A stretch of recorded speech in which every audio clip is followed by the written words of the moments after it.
ओम शांति। आज हम देखेंगे राजयोग कोर्स का चौथा लेसन सृष्टि चक्र। यह सृष्टि चक्र पूरे 5000 वर्ष का चक्र है। यह सृष्टि चक्र कैसे घूमता है यह हम देखेंगे। जैसे परमात्मा ने हमें समझाया कि यह सृष्टि चक्र 5000 वर्ष में पूरा होता है और 5000 वर्ष के बाद और फिर से हुबेहू रिपीट होता है। ना इसका कोई आदि है ना अंत है। सबसे पहले का चक्र है हमारी दिनचर्या का चक्र। हमारी दिनचर्या हुबेहू रिपीट हो रही है। इस सृष्टि चक्र के अंदर हमारी दिनचर्या 24 घंटे की है। इसके बाद है हमारा सप्ताह का चक्र। यह सप्ताह का चक्र समदिन का है। संडे आएगा फिर कोई 8वां दिन नहीं है, वही मंडे से वापस रिपीट हो रहा है। फिर है 30 दिन का चक्र, फिर महीने का चक्र। 30 दिन के बाद फिर वही 1 से रिपीट होता है। फिर है हमारा साल का चक्र। उस साल के चक्र से हमारे 365 दिन में 12 महीने में यह चक्र पूरा होता है।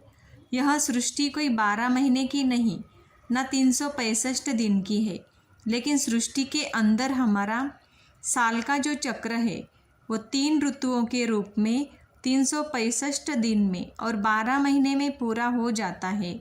और जैसे हम दिसंबर पूरा करते हैं तुरंत वही जनवरी से चक्र शुरू होता है।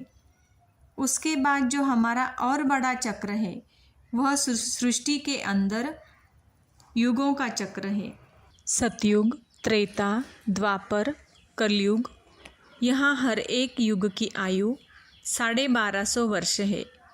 जब हम कोई शुभ कार्य करते हैं तो स्वस्तिका निकालते हैं। उसमें 4 भाग बराबर होते हैं। 4 युग भी बराबर आयु के हैं।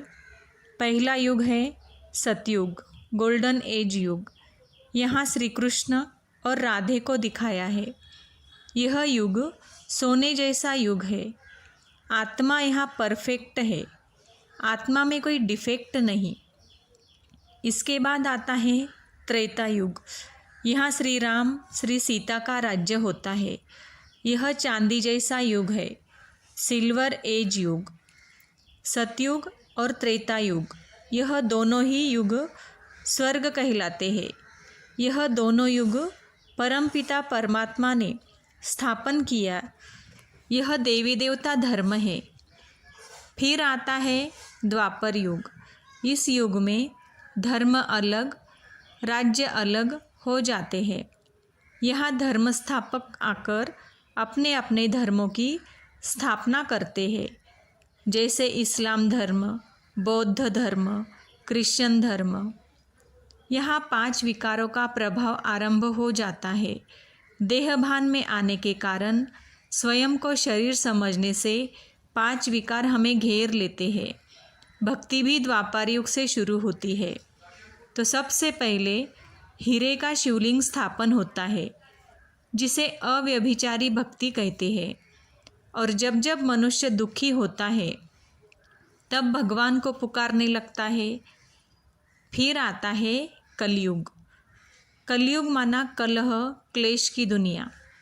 यहाँ अनेक धर्म, अनेक भाषा, अनेक मतें होने के कारण दुख, अशांति बढ़ जाती है। जब कलयुग का अंत और सतयुग की आदि माना शुरुआत होने वाली होती है, तब स्वयं परमपिता परमात्मा ब्रह्मातन में अवतरित होकर सत्य ज्ञान देते हैं। तो वह छोटा सा युग पुरुषोत्तम संगम युग कहलाता है, जहाँ आत्मा उत्तम बनती है। परमात्मा आकर आत्माओं को अज्ञान नींद से जगाते हैं।